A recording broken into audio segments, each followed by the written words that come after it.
ইসলাম জিতবে, বিএনপিও জিতবে, এদেশের জনগণও জিতবে, যুদ্ধাপরাধী রাজাকার আলবদর আল শামস এবং দেশ বিরোধীরা হারবে, জামাত শিবির হারবে, এতে কোনো ভুল নাই।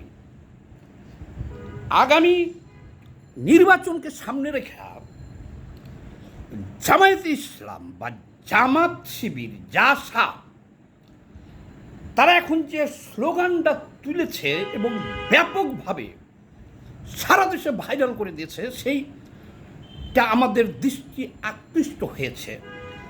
তাদের স্লোগান হলো, স্লোগানগুলো সব এখানে আছে, আমি দেখাবো দরকার হলে আপনাদের, আর যদি দেখছেনই তো সবাই, তাদের স্লোগান হলো দুইটা। তারা এখন বিএনপিকে প্রধান প্রতিপক্ষ মনে করতেছে এবং তারা স্লোগান দিচ্ছে কি, আপনি, এদেশের জনগণকে উদ্দেশ্য করে বলছে, আপনি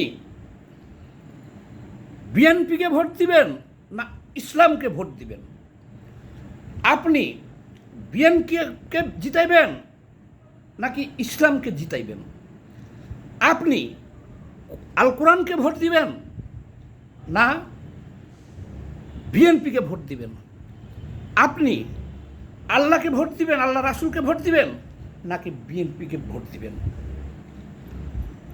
এই কথার কাউন্টারে আমি এটা বলেছি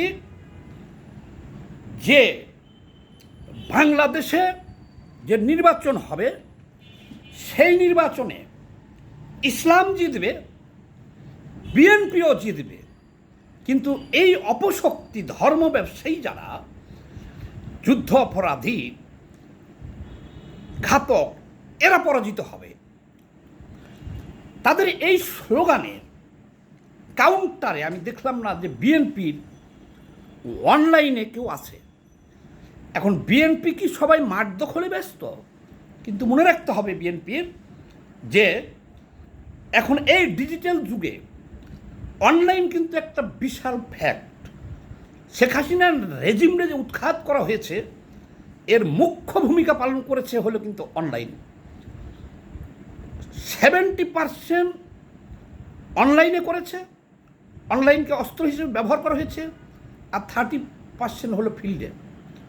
তো বিএনপিকেও বলছি যে এই যে তাদের এই প্রোপাগান্ডা, এবার আসেন, কিন্তু বিএনপির এখন অনলাইনে কেউ এগুলার